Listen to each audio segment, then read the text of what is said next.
Football and Other F Words. I'm your host, Zach Lyons. You catch me on Blaine and Zach, Cover 2. Cover 2. 104.5 The Zone.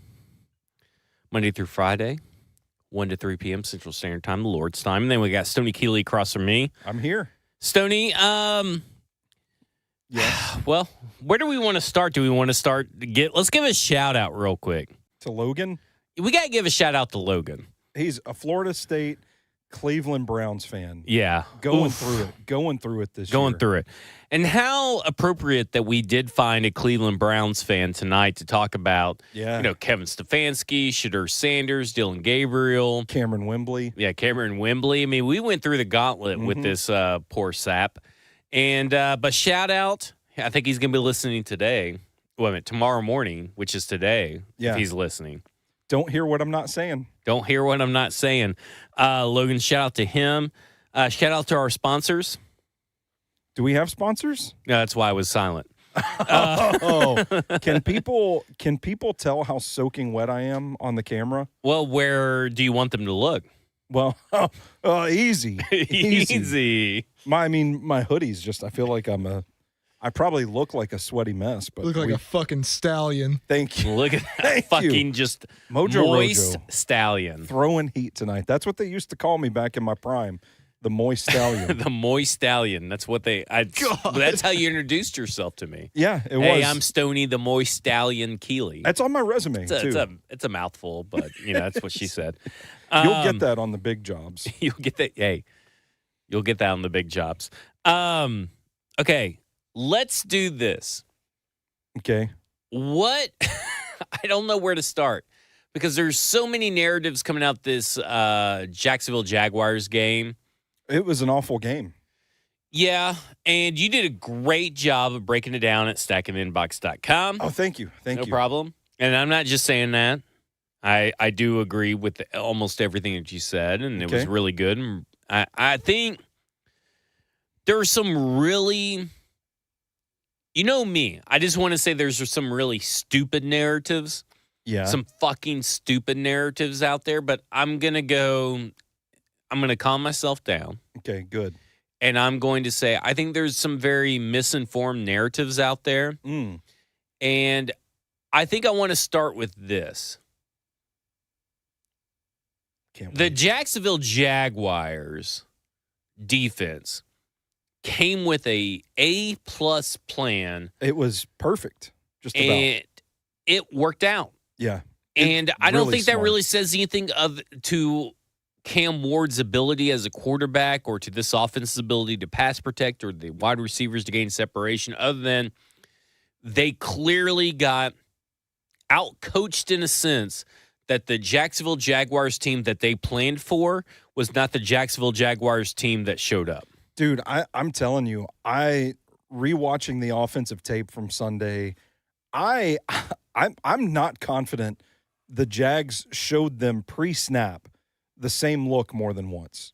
I mean, it felt like everything was completely different. And it felt like Anthony Campanelli, who is the Jags defensive coordinator, was Campanile, or Campanelli? Let's go with Campanelli. Campanelli. Well, he is from Jersey. Well, looked him up, man. Do you think he goes to that Titans bar up in Jersey? Maybe Val's Tavern. Shout out to Val's Tavern.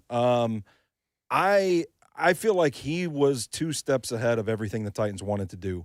Watching that game back, it was really fascinating to see how much it's like, you know what? We're going to rush 3. We're going to rush 4. We're going to drop everybody into coverage, and we're going to tighten those throwing lanes because, philosophically speaking, the Titans have not shown a commitment to running the ball. They haven't proven necessarily capable in that regard.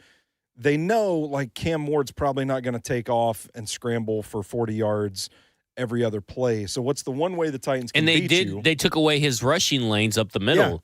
Yeah. I can't remember the phrase that was used on cover 2, but it's like they mushed the pocket. Yeah. So I don't think that's the way that it was phrased. I can't remember what it was phrased. But it's like they pretty much were like, hey, we're clogging up the middle. Good luck. I feel like they understood 2 key factors that they executed upon. One, if the Titans are going to beat you, it's probably going to be from hitting explosive plays because they're just not this ground and pound, run the ball, chew up clock kind of offense. They don't have a particularly lethal quarterback in the open field with his legs. So they knew, hey, if we just tighten these throwing windows, they're not going to be able to move the ball at all. And two, they understood our 3 or 4 can neutralize your 5. And if you have that kind of advantage, man, which seems like every team does, because we'll get into it a little bit later when you have 3 people on the offensive line that are not playing very well. Yeah. And so the adjustment they made, because the Titans got in jumbo, they added an offensive line, they hit a few explosive runs, and then you start seeing Jacksonville walk guys up to the line of scrimmage.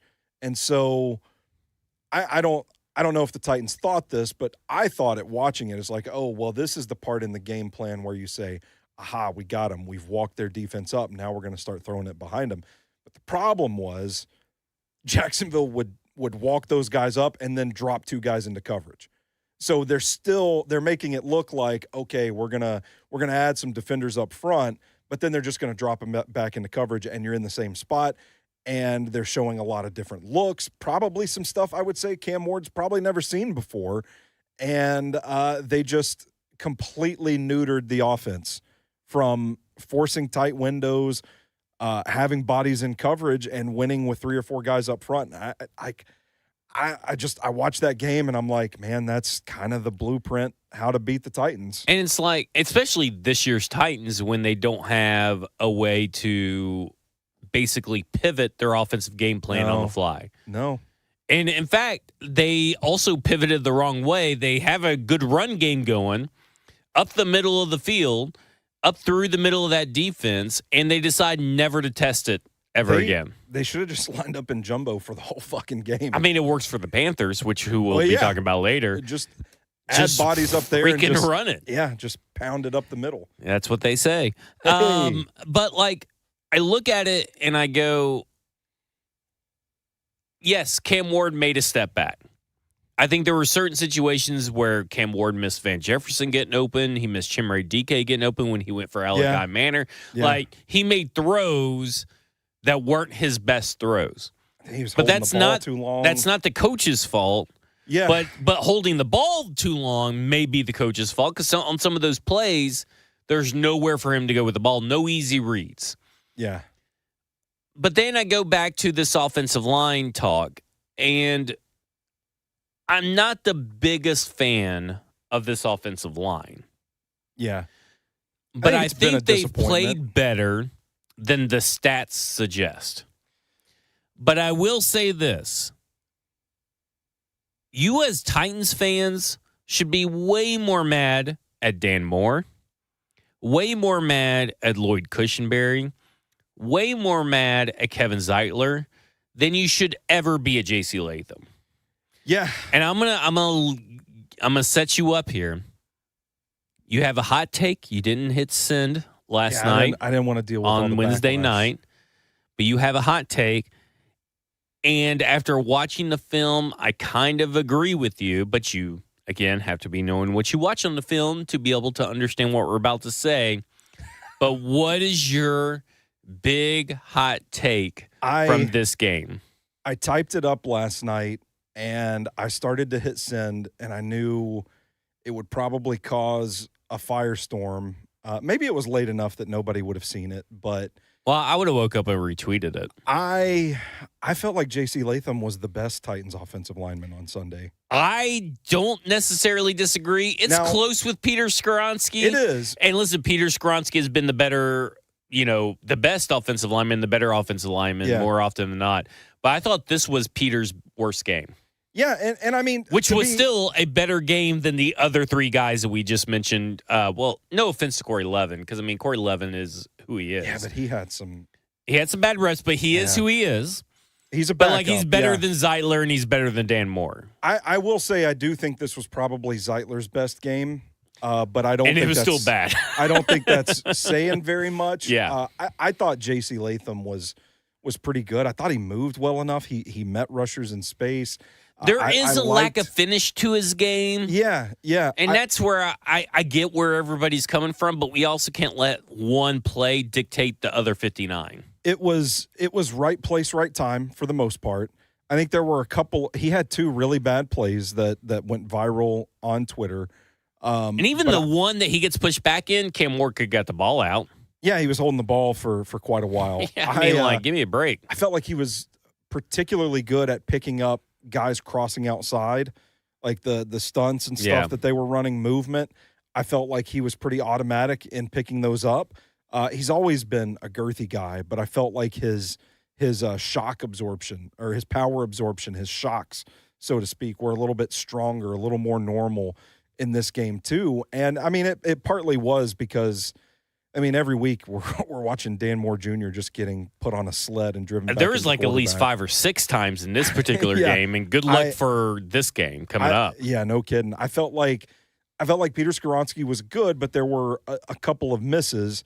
And when you do the math, man, I'll take a quote from our buddy James Foster. He had 2 bad plays out of 59, and people are acting like he's Dennis Daly. J.C. Latham was not the problem in this game. And the more I watched, I was like, oh, boy, Corey Levin got beat on that play. Oh, boy, Kevin Zeitler got beat on that. Pete got beat on that. Dan Moore Jr. got beat on that. But I kept coming back to J.C. Latham and finding, man, he's actually, like, doing his job out there.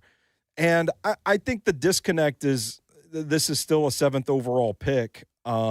Which we can agree that he's not played to that standard as of yet. Yes, but also we just talked last week or the week before about player development. The gap for tackles moving to the NFL, this guy is still in year 2, and there's still plenty of room to grow. I don't know, man. We're taking this too far. It's gotten too far for me. Well, and everybody's like, well, you know, Joe Alt this, Joe Alt that, but we all knew that Joe Alt was the most polished player coming out at the tackle position. But where's also Joe Alt right now? Not playing for the Chargers. Dead. And now listen, he's not dead. Oh, but you also can't predict injury. But what I'm saying is like we all knew Joe Alt was going to be that guy.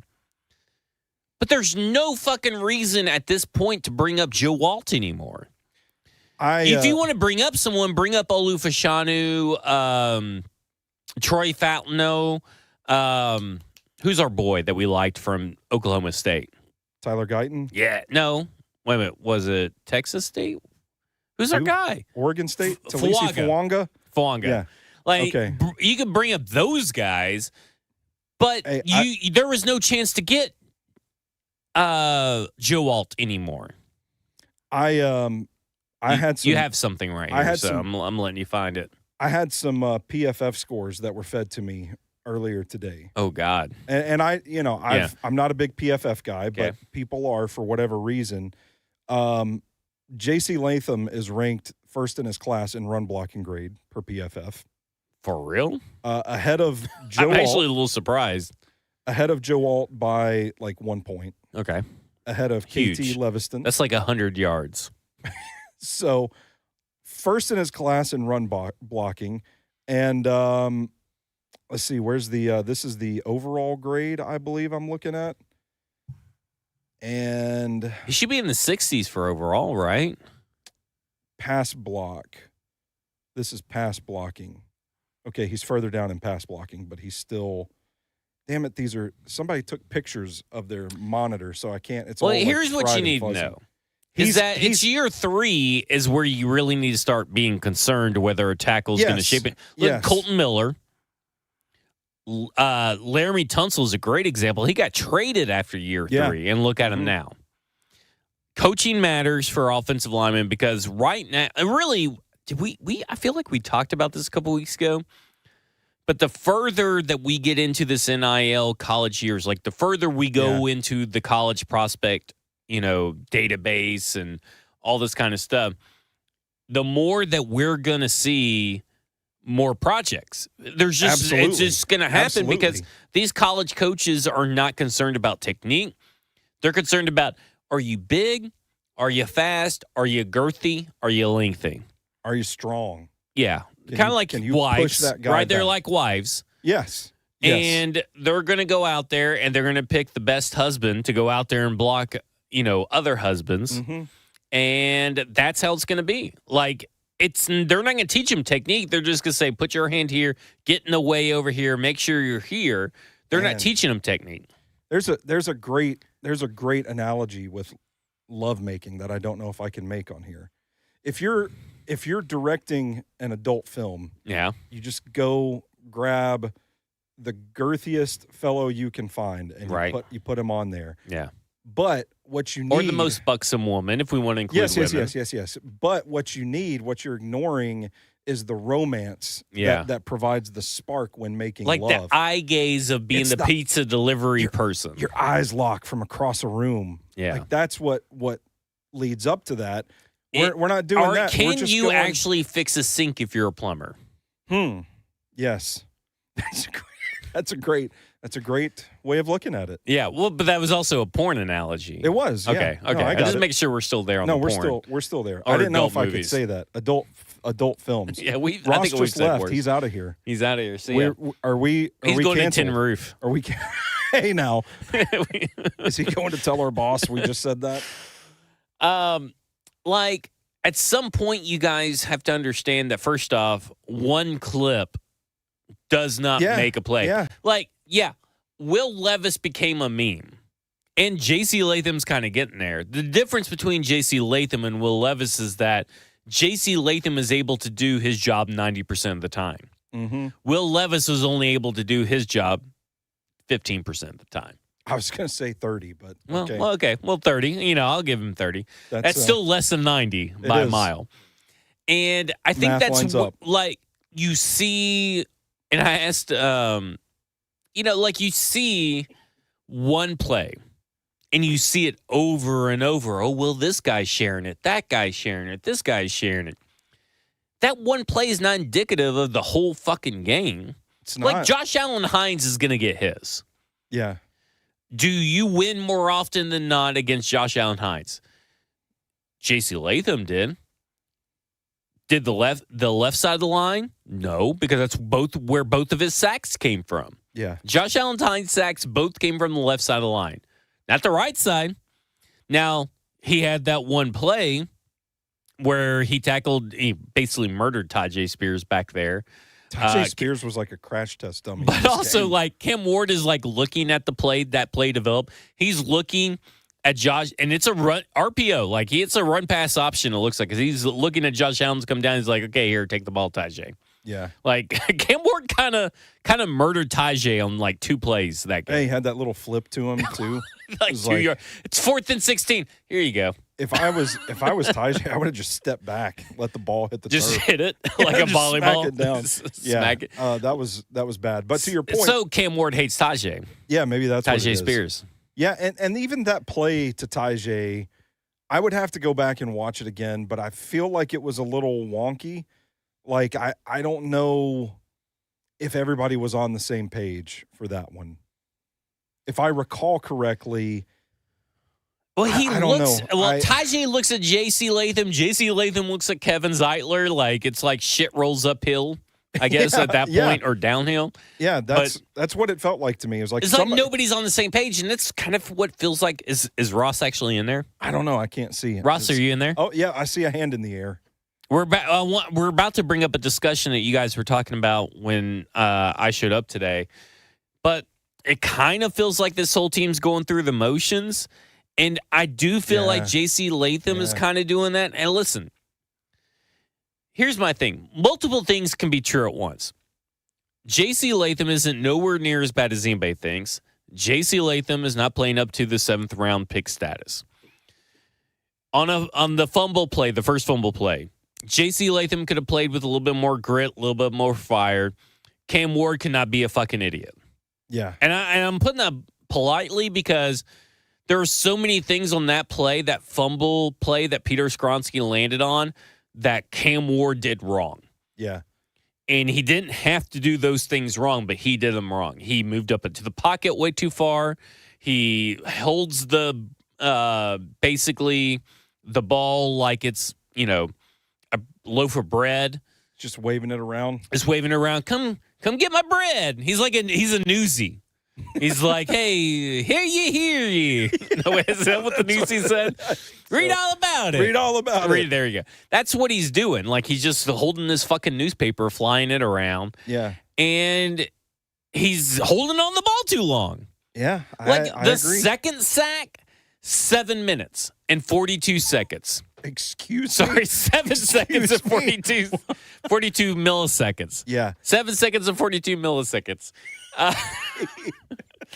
5 minutes and 42 milliseconds. 5 seconds, 42 milliseconds on the last sack. Which one was the one that Dan Moore Jr. and Peter Skoronski just stopped I feel like that's the blocking on? very last sack of the game, Well, but maybe can't I'm remember, but mistaken. I jotted it down because it was so funny. You see them blocking Josh Hines Allen, and then they both just kind of stand up and just like put their hands down, like, all right, well, guess we're. And then you see Pete turn around like, oh fuck, Cam still has the ball. So and they try to start blocking. So again, the but it's very too last late. sack is the 5 minutes and 42.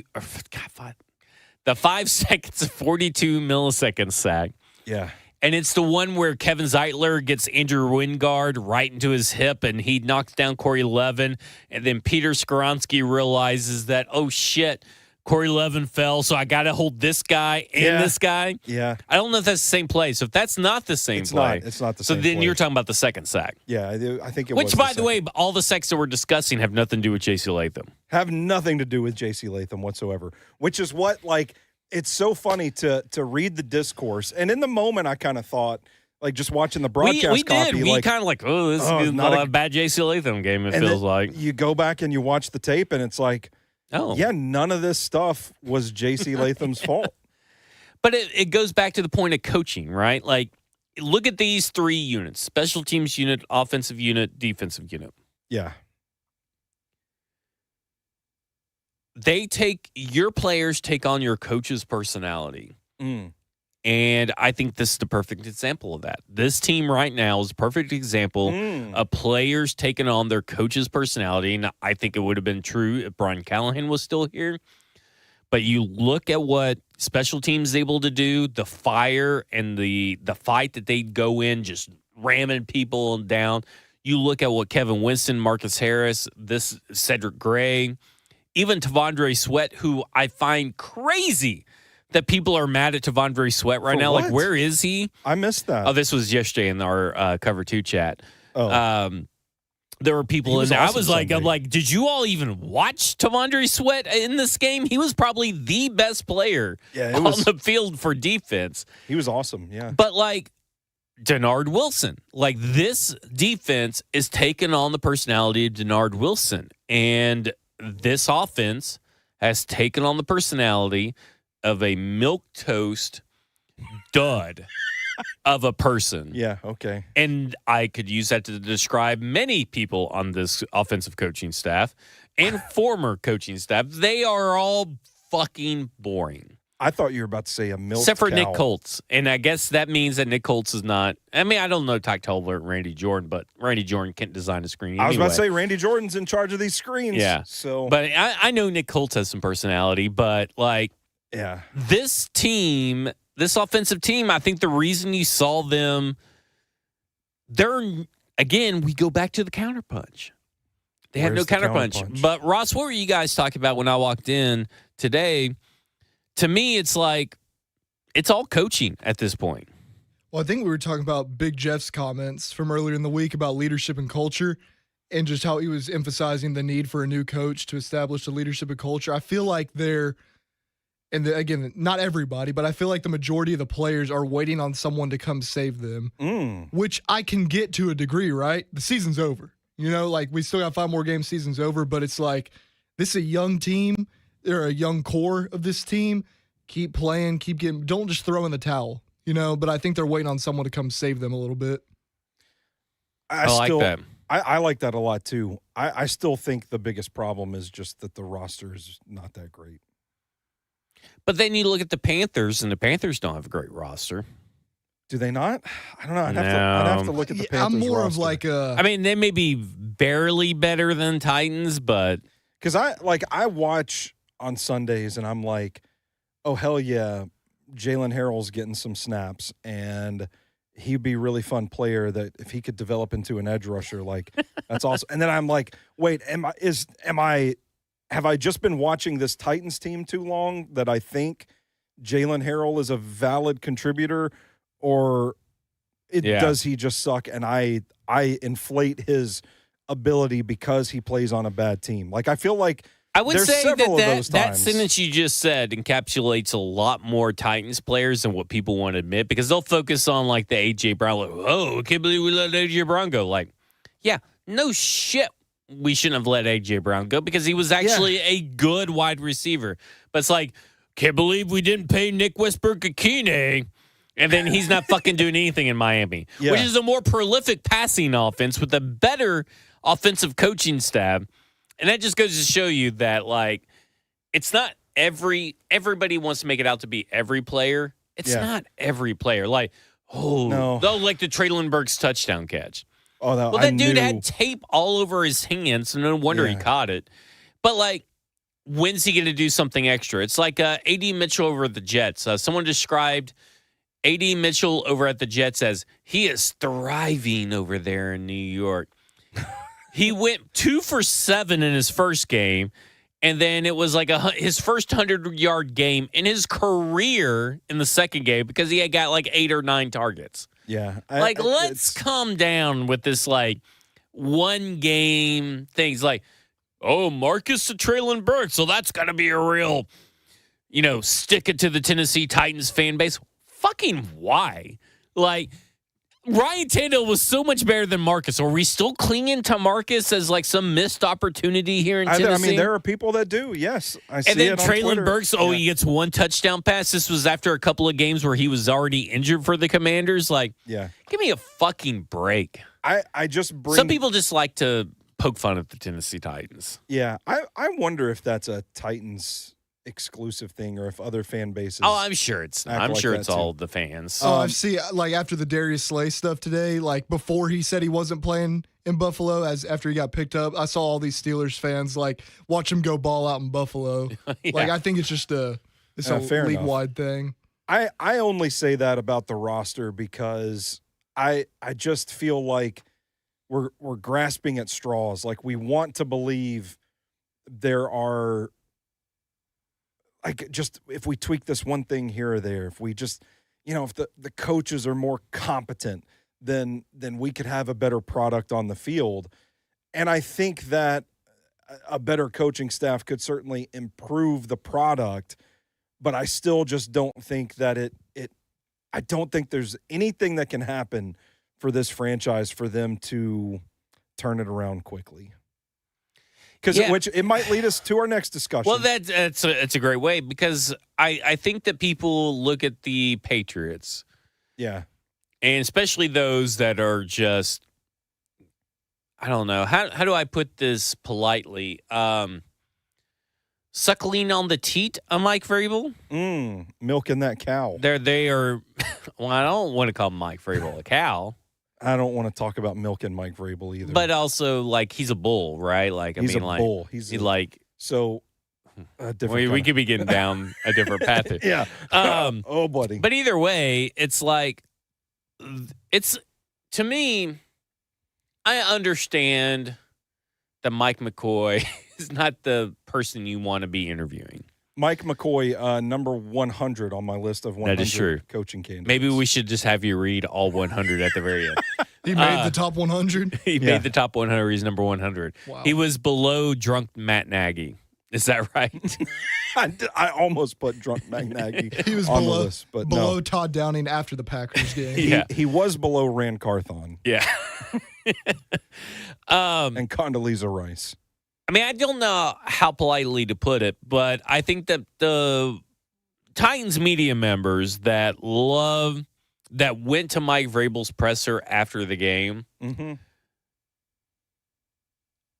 just they have no objectivity. It's gone. It's gone. And I think there are people in Titans media that don't have objectivity over Brian Callahan. One way or the other. How dare you? Yeah. Really? One way or the other. They don't have objectivity. And for me, I look at what Mike Vrabel was able to do in one offseason where every free agency pick hit, every draft pick hit. Mike Vrabel did all that. Well, I mean, he is alleged. I mean, you could say that maybe it's Ryan Cowden. Okay. I don't think it was Elliot Wolf, but it was someone other than Elliot Wolf. Stretch. And I hear people say, well, that's how you got to do it. Like, Robert Kraft swallowed his pride to work with Bill Belichick is what I heard from Buck this week. They were fucking winning, so what did he have to swallow his pride about? I don't know. Understand that it only went south when they were losing. Yeah. Right? Like, you're probably picturing, like, masseuses and stuff during that joke. Some kind of, all this talk about milking and swallowing and, But my point is like, Robert Kraft and Bill Belichick were BFFs until things went south. Yeah, that's how it goes. So there was nothing he learned from the whole fiasco of moving away from Bill Belichick or moving away from Tom Brady or whatever. He just hired the guy he wanted to hire. Which is fine. Like, you know what I'm saying? But, like, let's not say that, like, the whole 15 years of Patriots dominance was Robert Kraft was like, oh, God. I mean, I can't believe I have to deal with Bill Belichick again and get another Super Bowl and have another winning season. Like, that's how it comes off. Mm-hmm. Because Mike Vrabel and Amy Armstrong did not get along, right? Like, towards the end of the thing. And he didn't get along with John Robinson. Reportedly, allegedly, whatever you want to say. Yeah. But, like, that's what they're saying is Amy Armstrong should just worked with someone that she hated. Mm-hmm. Robert Kraft, and using Robert Kraft as an example, but that's not the same thing. Yeah, and Mike because Vrabel he was fired losing. the guy that he eventually turned into hate because they were fucking losing. Like, it just drives me nuts. You can see how it makes me insane. You're about to pull that shirt off. I'm about to fucking Ben Johnson all around here. I'm just like, I don't understand why we can't have intelligent discussions about this.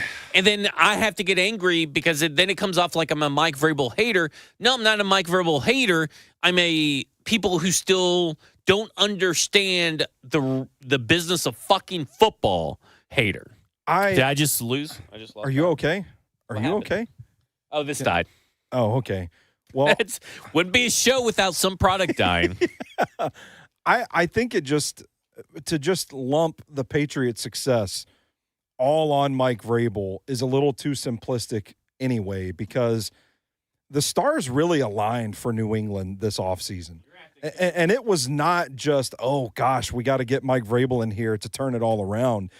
But the specific way in which he helped this Patriots organization, like the reports coming out about Gerard Mayo losing the locker room, morale was bad. The Patriots were in a spot where they actually needed somebody that could come in and build culture. It was not just X's and O's, we got to win football games, but we need a leader of men. We need a coach that can instill an identity and turn this thing around. And it just so happened that there was a coach available that was known as a guy that could install a culture and would be tough and hard-nosed and bring people together. They still had to go get Josh McDaniels and Doug Marrone and force them on Mike Vrabel. And all their free agents had to hit. They were in a class where they needed a guy like Milton Williams, and guess what? A guy like Milton Williams happened to be available. They needed Robert Spillane, who, by the way, Mike Vrabel cut. Yeah. By the way, Mike Vrabel cut, and they were like, well, let's go ahead and pay him $40 million. I mean, Robert Spillane was on this Tennessee Titans team, and they fucking cut him. Yeah. And then he goes around a couple of years later and pays $40 million. We don't talk about that enough. You look at his coaching staff, it's littered with guys that he's worked with before. There's already like a familiarity with their Jason Hoteling is on the staff. Yeah, and like there's already that familiarity. Guys on that staff are all on the same page. You seem to have hit the lottery with Drake May. Yeah. You've got your quarterback. You go into the draft and I mean, by the way, you did liken Drake May to Ryan Tannehill. Well, I said 2020 Ryan Tannehill. But that's what I'm saying. He's getting 2020 Ryan Tannehill. Yeah. So they go into the draft then, and they need an offensive tackle. They take a guy that a lot of us thought was going to be a guard, and they say, no, we're going to play him at tackle. They play him at tackle. All of us think it's going to be a disaster, and what happens? The kid's playing great.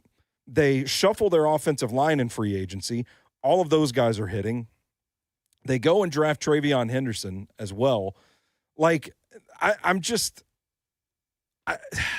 it's tough because they're having success, and I know he was the coach here, but I think it's just too simplistic of a notion to just say, well, Mike Vrabel turned things around. They had and hire someone you don't like, which Robert Kraft obviously did not do, by the way, in getting Mike Vrabel. Like, the seeds have been there for this roster to turn around. I did not think it was a very good roster, but it still had guys like Marcus Jones, like Christian Gonzalez, like who has a weak handshake, by the way, according to Mike Vrabel, and that's why they didn't draft him here at Tennessee. We heard that one. Who's their receiver that's fun? He's like a good, really Kayshon good wide receiver 3. Oh, I forgot about Booty, but I was thinking of Pop Douglas. Douglas, yeah.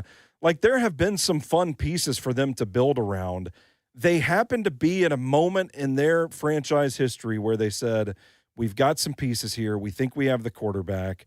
We need a coach that can put an identity. And he may end up being good. If he wins Coach of the Year, guess what? Good for him. That's probably a curse. But even when they brought him in, like, you go look at the Coach of the Year list, it's not good. Even when they brought him in, they're like, no, you're not bringing Tommy fucking Reese over here to call the plays. Yeah.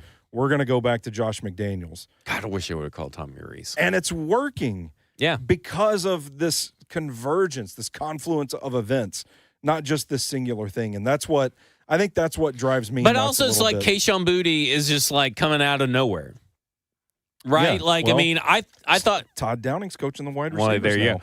I mean, I thought that he was always going to be good. In fact, I got in an argument with Will Lamas on Twitter about Kayshon and how the Titans should draft Kayshon at a certain point. He's like, well, this stat and that stat. Is that what he sounds like? I don't know. I don't know what he sounds like. Well, it goes back to player development. Right. It's player development. And it took a while for him to get there. Yeah.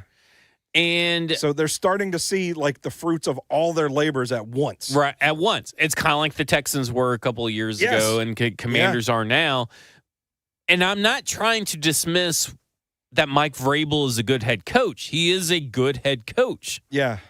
But he has just as much limitations as your average NFL head coach. And for you to go in and expect that kind of turnaround for the Tennessee Titans, I just think that's unrealistic. I mean, you can also go and point to the John Robinson 2016 draft class, free agency class. Everything hit 2019 from free agency to the draft, and that lets you go through and lay the foundation for other things where, okay, well, Jadeveon Clowney wasn't that good, or Vic Beasley wasn't that good, or Julio Jones wasn't that good. That really didn't hurt you in the long term. You could take those swings and take those chances. But it really all starts from the 2016 draft and free agency class. Like that first year, you go 9-7. But everything has to hit. Whereas in my mind, I look at teams with maybe a little bit more sustained success that they are building. I look at the Carolina Panthers. And I know nobody wants to talk about the Carolina Panthers, and everybody that has a stigma to it, but they're playing really good football. I mean, they might win the fucking NFC South. Yeah, there's a really good chance that they the way things as they stand now with the injuries that Tampa Bay has been dealing with and the way that the Carolina Panthers are kind of surging right now, I don't know. I think it could be a fun little race to watch down the stretch. I look at it like this.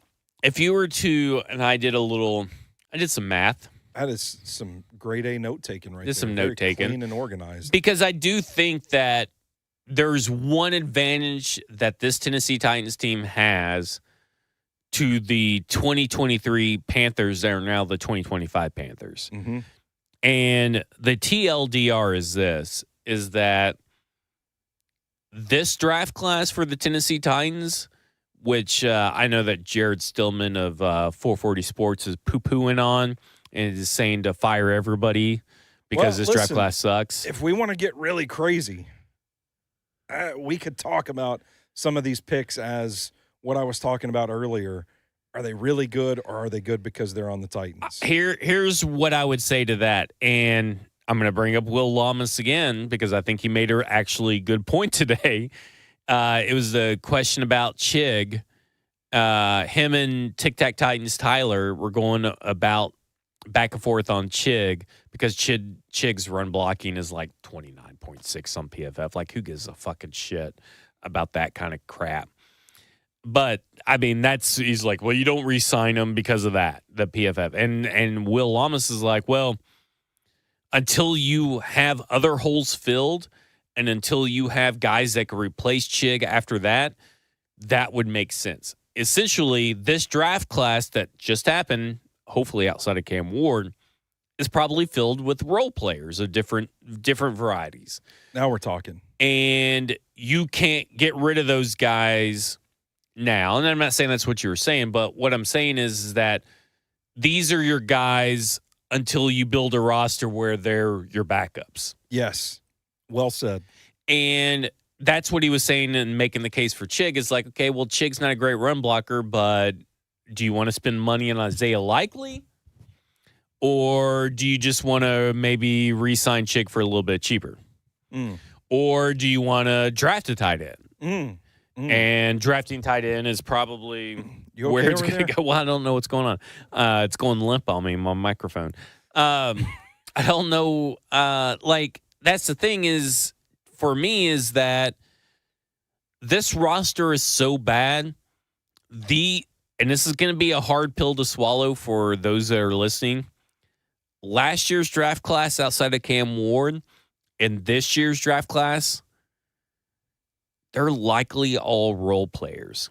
I love that take, though. It's not necessarily a bad thing. I was about to say that's fine, like, because you're building young depth. Yes, and that's why I go back to the Carolina Panthers, because can you name me over under 4.5 people that have been drafted from the last 3 draft classes, excluding Bryce Young? Can I name? Yeah. Over under of what? 4.5 people. 4.5. Tetaroa McMillan. Okay. Jalen Coker was not drafted. Nope. He was not drafted. Ike Ekwonu. No. Jimmy Horn. Not you. Sorry. Was Jimmy Horn drafted? He was drafted, but he does not count for you. Jatavion Sanders. Yeah. I'm thinking through their roster. Ooh, buddy, I don't know that I know a single name on that defense. There's 20 players that have been drafted in the last 3 drafts, including Bryce Young's draft class. When was Ike Ekwonu? Way before that. That was the Kenny Pickett. That was 2022. Yeah, okay. No, maybe I well, oh god. No JC Horn. I'm sorry, Dixie. Who's the running back they drafted? I can't think of his name, but he got hurt. Exactly. And I would say that, let me read you these draft classes. Okay. So I'm going to read you the individual draft classes. And then at the end, I'm going to ask you, where would you rank the Titans draft class? Okay. Okay. So 2023, Bryce Young, Jonathan Mingo, who had 20 starts before he got traded. I forgot about Mingo, yeah. DJ Johnson, who had 5 starts. Oof. Chandler Zavala. Offensive lineman. That's what I said. I've heard it both ways. 14 starts. Jamie Robinson with 2 starts out of Florida State. Jamie Robinson? Jamie? It's 2 M's, right? Yeah. Jimmy? I thought it was Jammy. I like Jamie better. Okay, Xavier Legette. I can't believe you didn't get that one. Yeah, I knew there was another receiver. Jonathan Brooks was probably the running back you're thinking Jonathan Brooks of. was the back I was thinking of. Yeah. And there's probably another running back you're thinking of as well. Trevin Wallace. He's playing who actually has played 11. He's had 11 starts this year. He's turned into We like Trevin Wallace. Yeah, he's turned into a fine young linebacker. Jatavian Sanders, like you said. Chal Smith-Wade. Oh, man. And he's playing snaps for him, too. 8 starts so far. Jaden Crumedy with 8 starts. Oh, I didn't like Michael him. Barrett, who's already out of the league. Tet McMillan. Nick Scourton with 3 sacks this year. I forgot about him, yeah. And he's played 13 games this year. Yeah. Prince Emmanuel 1.5 sacks, 12 games this year. Trevor Etienne, 13 games this year. I should have got that one. He's Lathan Ransom, who has played in 12 games, been seen in 12 games this year, started 6. He's playing pretty well, too. Yep. Yeah. Cam Jackson from Florida. The defensive lineman. Yeah. He's been in 5 games. I wanted the Titans to get Mitchell Evans and Jimmy Horn. So where would you rank those 3 draft classes where the Tennessee Titans did last year? I don't remember any of those grouped together. I'm just. Well, I read them in order. I'm just pulling one big blob right now. So from Jammy's the last of the first. So it goes Young to Jammy. I think Leggett to Barrett. Tet McMillan to Jimmy Horn. I mean, I think it's debatable. Definitely putting this class ahead of the Bryce Young class. Okay. I don't know. I mean, it has to be better than the second class, Leggett to Barrett. Yeah. Xavier Leggett, Jonathan Brooks has only started 1 game. Trevin Wallace, Jatavian Sanders, Charles Smith-Wade, Jaden Crumedy, and Michael Barrett, who's not even in the league. I thought that was the Lathan Ransom class, so no. No. Yeah, it would be better than that. Okay, so if you were to say that, then you would say that they are 2 years ahead of schedule, at least towards what the Panthers have done. Yes. And the reason I say that is because the Panthers fired Frank Reich in the middle of the season on a 2-15 season. So far, Tennessee Titans are at 1-11. The Carolina Panthers averaged 13.9 points per game. The Tennessee Titans averaged 14.2. That's crazy. The Carolina Panthers averaged that 2023 season with a rookie quarterback, Bryce Young, 265.3 yards per game. The Tennessee Titans so far, 242.4 yards per game. EPA, negative 0.160, negative 0.179. So Panthers, Titans. Success rate, 38.2% for the Panthers on the offense, 37.8% for the Titans. Okay.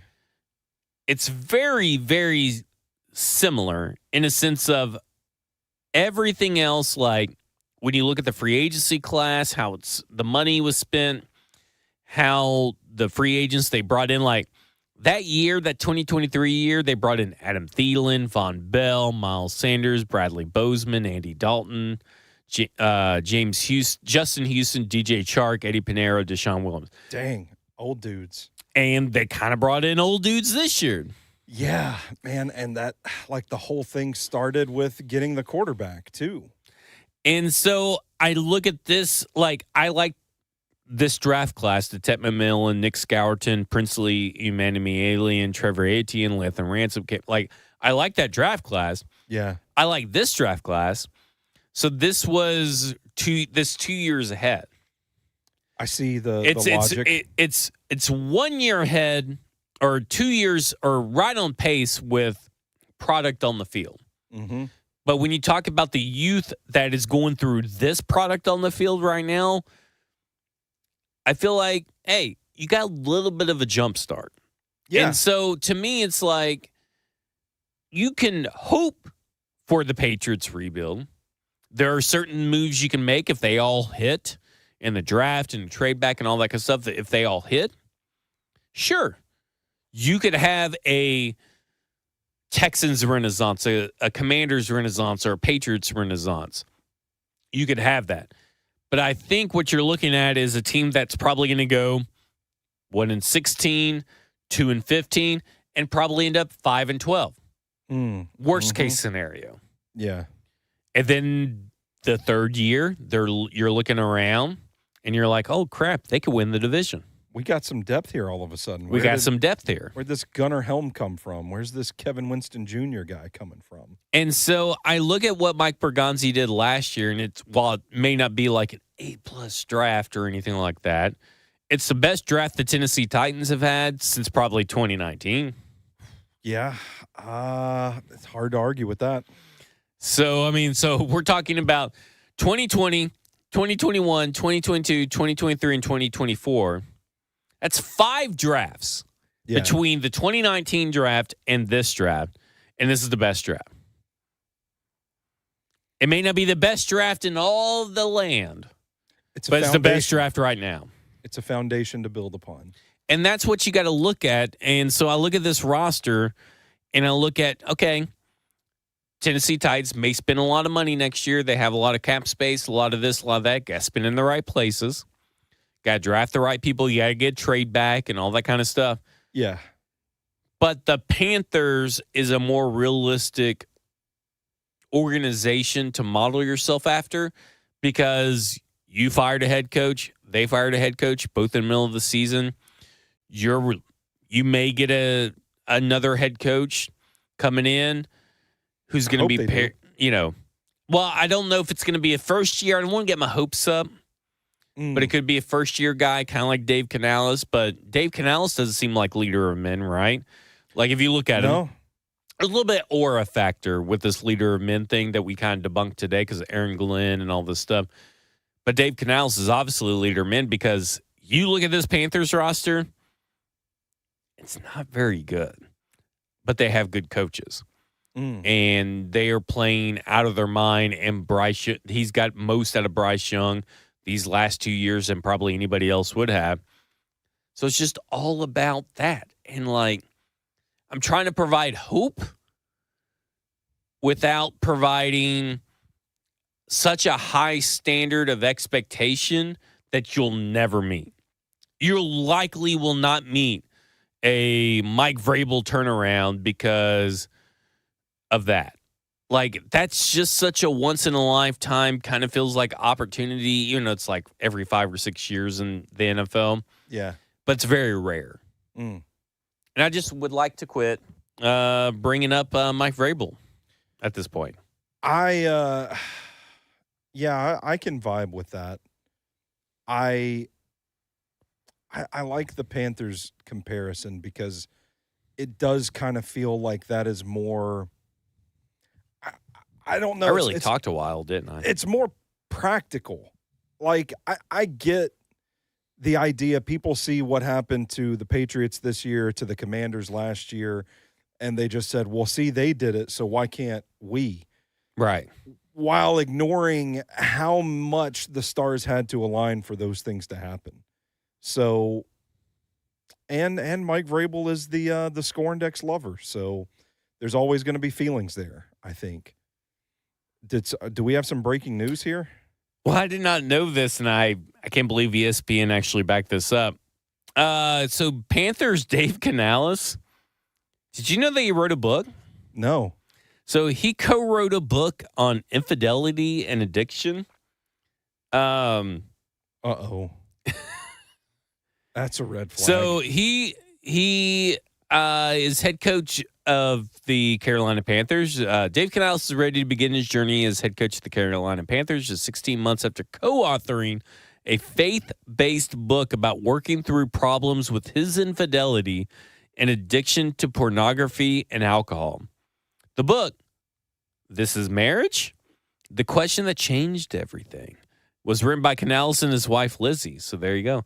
I really thought that Dixie was just trolling us in the chat because he's prone to do that. Yeah. But yeah, he wrote a book about porn and alcohol and infidelity addiction. I thought this so was now we need to find books written by these coaching candidates. I'm like, I thought we were going to go somewhere like, he's writing about his offensive scheme and play calling. And no, that's not it at all. It's just a sex book. Sex book. Man, Dave Canales. I would not have expected that to be real. Well, it's like when Blaine told us yesterday that Chris Henry Jr.'s was being raised by Pac-Man Jones after his father died. I was just stunned. It's like I didn't not believe him. I was just stunned that is a fact that is being thrown at me right now. That is quite jarring. Yeah. I don't know what to say. When he brought it up, I was fairly concerned for Chris Henry Jr. Well, I mean, maybe Chris Henry Jr. raised Pac-Man Jones. I don't know. Yeah. Do we need to get this book and read it? This sex book? Yeah. I don't know. Well, I don't know if I can read what is being said in the chat right now. I can't pull it up. So let me Plumbers ask you and this. tutors. I mean, I just What? think that let's just make sure that let's keep it real about what this team is, what Let's it can keep it be. real. Because everybody's like, well, they got all this money. They'll be able to spend all this money on fucking who? Do you want them to spend? You know who the top paid free agent was for the Carolina Panthers back in 2023? Who? Adam fucking Thielen. Like, all right, let's spend money wisely. Yeah. Oh, man. And they don't really have to spend that much in cash. Just spend money wisely. I know they have like over $100 million in cash or in cap space if the salary cap is actually over $300 or $300 million. But you don't have to spend all of it. Yeah. I don't even know, like, who in the free agent class do people want them spending money on? Who Have fucking they knows? even looked that No, far ahead? Or is you it know just, they haven't. is it We just can't even get spend people the to money? look at film that happened on Sunday. Yeah, no kidding. Okay. What's here? I'm going to give a harsh truth, and this is also going to be said on cover 2 tomorrow if we find the time. Here's my harsh truth about this draft class, and we kind of already alluded to it. This 2025 or 2026 draft is an eat your vegetables kind of draft. I love that so much. It is. Because you're not going to likely get a game changer. You're not going to get likely a Myles Garrett. You're not likely going to get a Justin Jefferson or anything like that. No. Like, you're not going to find that guy in this draft. There's no everybody can say Arvell Parsons or sorry, Arvell Reese is Micah Parsons, but you guys are reaching because they just play two different positions. They both play hybrid positions. You can move around. Like, there is no that guy outside of like Caleb Downs and Jeremiah Love. That's what I was about to say. So I say that to say that I know that there was a mock draft that just came out. What month are we in? It's December now. Okay, so it's fucking December. Yeah. And I understand that, like, people have a hard time coming up with, like, creative ways to talk about the Tennessee Titans and surrounding them and stuff because they're uncreative.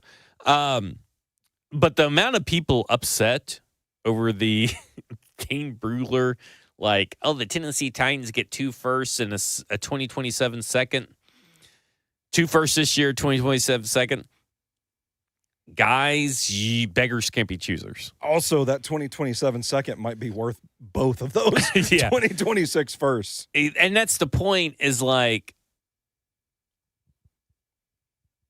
I'm just like, okay, you can't just keep the first overall pick because you're not getting a historical haul. Yeah. I'm sorry. Who are you drafting first overall if you stay there and getting the return? Nobody. There is nobody unless you need a quarterback that is worth that first overall pick, unless you are willing to have the biggest fucking set of balls ever and draft a running back or safety first overall. Number one. Number one. Like, and I'm not saying they have to take whatever offer is offered to them. Yeah. But if you want them to trade back, they may have to take an offer that is less than the value of the historically already set offers. Like, that's the life in the business and getting the first overall pick in the worst possible moment of having the first overall pick. This is the worst draft class since probably the Kenny Pickett draft class to have the first overall pick. And that draft class had Trayvon Walker go first overall.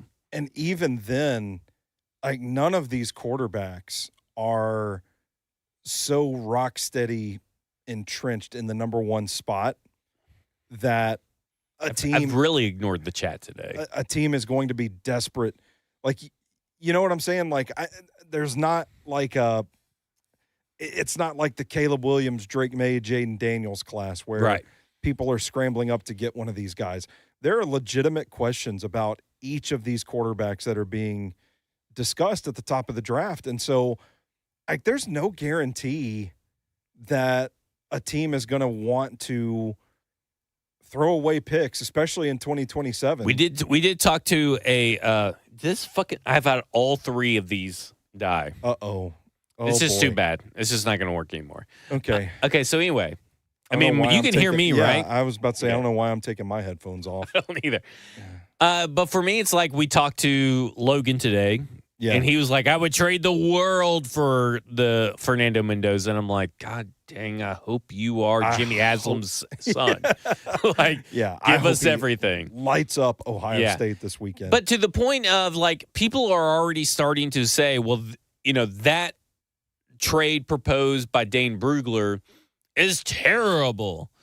And I'm like, it's not great, but it may be reality and the best you got, and you can't turn it down.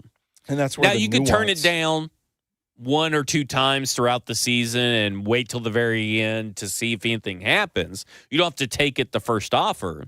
Yeah.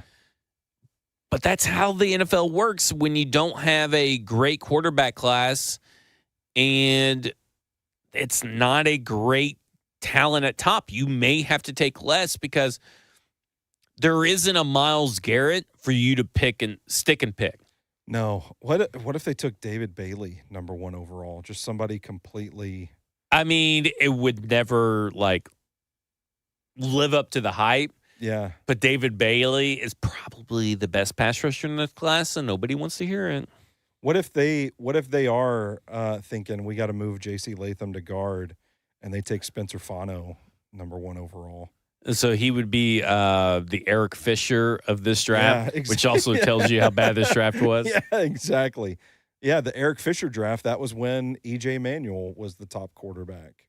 Oof. So, I mean, it's just it's the nuance of the situation. Right. Like, on the surface, yeah, it doesn't sound like a whole lot, but I might be willing to take it if you give me 27 seconds and a first instead of 2 firsts. Or a first this year and a second next year. I don't know.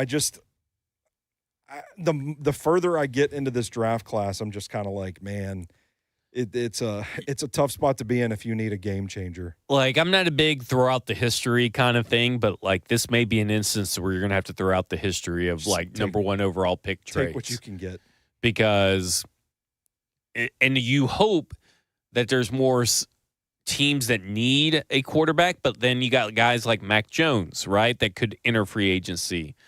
Kyler Murray likely to hit free agency or via trade. Like, there are guys that are kind of out there that are probably better than what this draft class provides you. Didn't that come out recently that there were some teams that were preparing to make an offer for a guy like Murray because of I wouldn't be surprised. The draft is a viable option. I mean, Daniel Jones technically can hit free agency, right? Like, Anthony Richardson may be available or Will Levis may be available. There's, like, cheaper avenues where you could go to, like, well, just get me to the Arch Manning draft class. Mm-hmm. Yeah. Get me to the next draft class. And then I'll use these other picks to build around for our eventual guy. Do you feel like that's what the Saints did this year, thinking Arch was maybe coming out this year? They're like, let's just take Tyler Shuck, ride it out with him and Spencer Rattler, and then we'll get Arch Manning the next year. Yeah, well, I think for maybe 2 years. Yeah. I mean, couldn't you see Tyler Shuck being the guy next year? And then if he works, he works. Yeah. So, like, you're not beholden to a quarterback hardly anymore. Yeah. So for Tyler Shuck, if it works, it works. If he ends up, okay, we have another year with Tyler Shuck. Let's ride it. Let's keep building pieces. Let's sign our young pieces. Let's get our roster back in check. Yeah. Because their spending has been out of control, their dead money and all this stuff. Like, you could still wait. And so for me, I look at it and I say, because I was asked, like, people were surprised about, I'd be like, meh. Okay, that's what you got. 2 firsts this year and a second next year. Yeah. But I also understand kind of how the market's working right now. Mhm. Like, you can have all the historical data and you can present it to whoever you want to. But if you present this data and you have all of this and you keep turning down offers and you're going to walk away with having to use the first overall pick. And that's actually the worst case scenario, I think is it having to use the first overall pick on a player when you're the Tennessee Titans. Yeah. It's not like last year, right? Yeah. Who did Brugler mock to the Titans in this scenario? It was Keldrick Falk and KC Concepcion, which I'm not like totally out on, Yeah. but I am just saying like edge rusher, wide receiver, and you traded back. I'm good. Yeah. I like Keldrick Just Falk, overall philosophy. but it gets into this conversation that we're going to have with Am I yelling in the mic, by the way? No, I think Okay, you good. sound fine. We're getting into this conversation where every guy has questions. Even Keldrick Falk, it's like, man, I'd like to see him fill out his frame a little more. Yeah, where's the production? Maybe play with a little more power. He needs a little more play strength. But then you think, like, well, how many prospects in this draft class are not like that? And that's where I get to. It's like you look at Ruben Bain. Oh, he looks the part, but he doesn't put it out there every snap. Yeah, and there's still something funky about his measurables. I don't know. He's a very stout, thick guy. I don't know that he has. Is this building falling down? I don't know that he has the length to really go up against NFL tackles on a regular basis. And that's not even taking into account these rumored behind-the-scenes character concerns that are going to come out throughout the draft the times that we see him just kind of feels like he doesn't finish. He doesn't finish. Yeah. And so that's why I'm a big David Bailey guy, and I'm hoping everybody will watch Texas Tech this weekend. Yeah. Because I think David Bailey, 12.5 sacks, 16 tackles for a loss. I think he's a complete edge rusher. Mm-hmm. He may not be the flash. He's a better version of Donovan Ezeraku. Yep. And I think him being a better version means he's worth a first-round pick. So if you trade back, even if you trade back to like 10, 11, 12, you could get Cardinal Tate and David Bailey. Like and listen, I'm still a believer in Jeremiah Love. Like, I think that Jeremiah Love is probably the guy that you guys are going to be most annoyed with. But I look at this draft class, and in prior years of us covering this draft together, we tend to get like a long list of like guys we're really like, we're going to mat for. We're telling you they are going to be good. Yeah. This does not feel like that year. I haven't right found now. a lot of those guys yet. For me, it's like it really is David Bailey, Chris Bell, the wide receiver out of Louisville. Yeah. I really like both of them. I would add Cassius Howell to the list. Yeah, I like Cassius Howell. I like Damon Wilson as well if he comes out. Yeah. It's just like the list is very short this year. Yeah. And thus, I feel like that's a good estimate of where this draft class actually is. Yeah, and I really just all role players, depth chart, and this team needs those. Yeah, but you really want your draft picks in next year. I really like Jordan Tyson, but the injury concerns are going to be valid. Like I don't know, and Arvell Reese, I'm just I don't know. Like I don't know what he is. Don't know what he is. He's a little thin-limbed for me, my edge rusher, or how I like my edge rushers, and I think it shows up on tape sometimes. I think he's, I had a comparison. There's games where I'm watching, so we're watching the Michigan-Ohio State game, and it just took time to notice him. Yeah.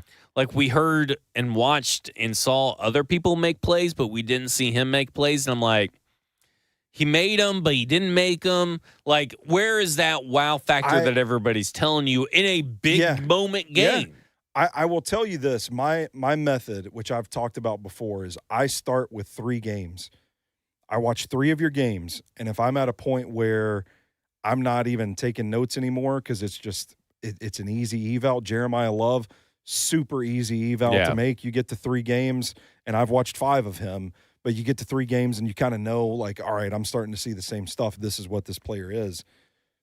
When I get to 3 games and I still don't really have a feel for what you are, I tack on a game, and then I start comparing notes, and then I tack on another game. I've gotten to my 3 games with Arvell Reese, and I'm like, I still don't really know what this guy is at the next level. And I think that's that's the thesis statement of this entire draft class. It is, yeah. Meanwhile, like, he's got a teammate named Sonny Styles that plays linebacker. I've watched 1 game of his, and I'm like, this dude's a fucking modern NFL linebacker. I will say that he was everywhere that Michigan game. Like, shit, what if the Titans Draft Sonny Styles is the first Yeah. overall pick. Yeah, I feel like this draft class, It's going to be fun. It's going to be surprising draft there's going to be night. a lot of debates. Yeah. And I think Nick Suss said this on the 440 Sports football show this morning. He said, whatever your instincts are, and this was about the coaching cycle, like at the time Brian Callahan was fired, stay true to what you thought then. That's likely closer to the truth of what media and everything is going to pump your head with. And I feel like for this draft class, we're going to go to the Senior Bowl, but there's also going to be media that's going to be pumping stuff into everybody's brain, like the Mykel Williams thing last year. Like, everybody's like, oh, Mykel Williams this and Mykel Williams that. I'm like, I just don't ever see it. Don't see it, yeah. And then I get people that argue with me that like, oh, but Mykel Williams, Nate Tice said this, or Robert Mays said this, or this guy said this. And I'm like, I don't know. I just don't see it. Like, Shamar Stewart's a good example. Oh, Shamar Stewart's a great one. We nailed both those, actually. Yeah.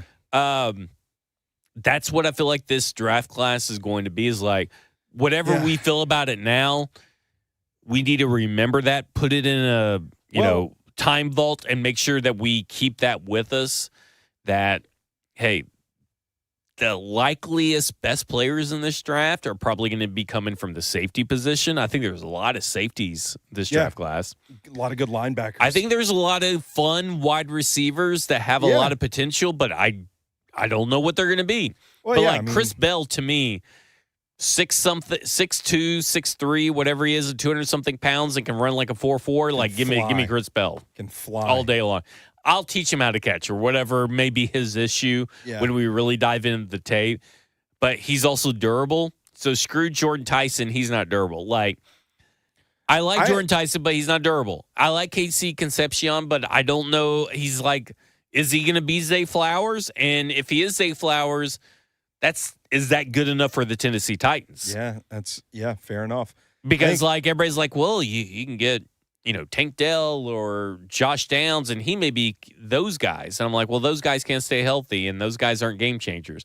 So, like, but if he's Zay Flowers, are you in a position to draft a Zay Flowers that high? And like Mekhi Lemon, I'm so interested to watch more of Mekhi Lemon. Yeah. But, like, your best players in this draft are probably at the unsexiest positions. I agree. We haven't even talked about tight end either. Michael Trigg. I cannot wait to watch Michael Trigg. Yeah. At the Senior Bowl. This is the first year that the preliminary Senior Bowl announcements are coming out, and there have been a few that I've been like, who? Who is this wide receiver from Georgia State? Yeah. And they got the kid from Toledo. The safety. It's the same thing. Like, a lot of people are like, oh, if he didn't play safety, he's a first-round pick. Yeah. And so, to your point, like, I don't know. Like, why don't you just draft good players? I think that's where my philosophy has kind of shifted throughout all the years of writing and talking about football. Is like, I used to be a big team need guy, get the best value at a position of need, and now I'm like, that's how teams get turned around in the draft. Just draft good players. Just draft good players. So if it's Jeremiah Love at like 12 or 13, I think I would be doing cartwheels, actually. If it's Jeremiah Love, if you trade back with the Cleveland Browns at like 5 or 6, I'm doing cartwheels. Like, I will buy me a Jeremiah Love jersey. What if they got Jeremiah Love and Chris Bell on night one Stoney, of the draft? If they did that, we're driving to wherever they're broadcasting the Titans radio portion of this, and I am running onto stage shirtless, and I'm going to kiss Coach Mack on the mouth. Okay, I would love to see that happen. Because I think that right now that would be like my dream scenario. Because those are two of my guys. You get Jeremiah Love, Chris Bell on night one, and then you start night two with Cassius Howell. Oh. I just, that's where the hope is for me. It's we're talking about the Carolina Panthers and Mike Vrabel and the Patriots and all that. The hope for me, real quick. The hope for me is if they get another first-round pick and they nail those first three on this draft cycle. I mean, the hopes in the draft. I'm all fluttered just thinking about it. Yeah, which is it's possible the way things are shaping up right now. It's possible. Yeah. So all right, Cleveland Browns. They're going to get trounced. 9-0 Cleveland is my official prediction. I love that we're saying they're getting trounced and it's 9-0. It's not 50-0. That's a 3-possession game for the Titans. Well, yeah. Actually, that's probably a 5-possession game for the Titans. 9 points. I love that all the picks of the games are there's only 2 on NFL Network or whatever that have either team scoring 20 points. Yeah. I don't think Shedeur Sanders is going to navigate this Denard Wilson defense very well. And I just don't think this Titans offensive line is going to handle Myles Garrett and Mason Graham all that well. Okay, Mason Graham is I have a bold prediction to make. Okay, I love it. Let's hear it. And should I save it for cover 2 tomorrow? Well, I won't be there, so just tell me when the mics are off. Okay, I'm going to do that. I'm good either way. So tomorrow, 1 to 3 p.m., because I have to do my Lions Den best bets, and I'll probably pick college games. But I have a big prediction for tomorrow. Anytime touchdown, both defenses? No. How's the chat been tonight? Everybody been okay? Do we have any? Is Jeremiah Love Jahmyr Gibbs? That's tricky. I don't think he's the same. He's like a. That's lofty. I would say. Oh shit! Who is the pro comp for Jeremiah Love right now? I did not like Jahmyr Gibbs as much. I did. Well, I love Jahmyr Gibbs. I love Jahmyr Gibbs, but I did not think he was going to become what he has become. Yeah, and I don't think he's Jahmyr. I'll say this. I like Jeremiah Love as a prospect better than I like Bijan Robinson as a prospect. But I am also notoriously was down on Bijan Robinson. Yeah, I wouldn't go that far, but I think they're in the same conversation. Yeah. Because I was thinking back through draft classes, and I thought to myself, I have not liked a running back this much since Bijan Robinson. Myles Garrett is going to do Cam Ward's celebration when he breaks the record. Whew. No doubt about that. Everybody does Cam Ward's celebration. Yeah. Stoney, can Zach hear me? He doesn't even get to do his own celebration. No, Ross. Zach cannot hear you. What do you want to ask him? Oh, I was going to say Jeremiah Love kind of reminds me of Nick Chubb's Stoney Michel days at Georgia a little bit. Maybe more Stoney Michel. But I guess you guys can hear him. Stoney Michel, Nick Chubb, Georgia days. For Jeremiah Love. Sorry, Yeah, I could kind of see a little Nick Chubb to that. I know there's a comparison out there because it's not like Love is this unique running back. He's very contact balance. He breaks tackle attempts. He gets through traffic, and then when he gets a lane, he just accelerates. It's not Christian McCaffrey either. Mixon, maybe. Ooh, Mixon. Joe Mixon is a good one. That might be a good one. That may be a good one. I'll ride with that. That's a great one, Ross. We'll get there eventually. Mekhi Lemon is being compared to Amon-Ra St. Brown, but more explosive. I haven't watched a lot of Mekhi Lemon. Watched him yet. Yeah. So that's a guy I'm really interested to watch. Too busy watching Noah Fafita. Bijan says usually love y'all's take, but a lot of this is just opinion based. I don't know what he's really referencing, but yeah. I mean, that's what we do. Michael Williams turned out to be good. Did he? He's injured. He's not even playing. Does he even have a sack? No, I don't know. It's been. Let's look up Michael. Maybe he's talking about different Michael Williams. It's been all quiet on the Michael Williams front on my end. Let's anyway. see. Michael Williams stats. They put a lot of faith in him because they needed 0 sacks, 3 quarterback hits, 4 tackles for losses.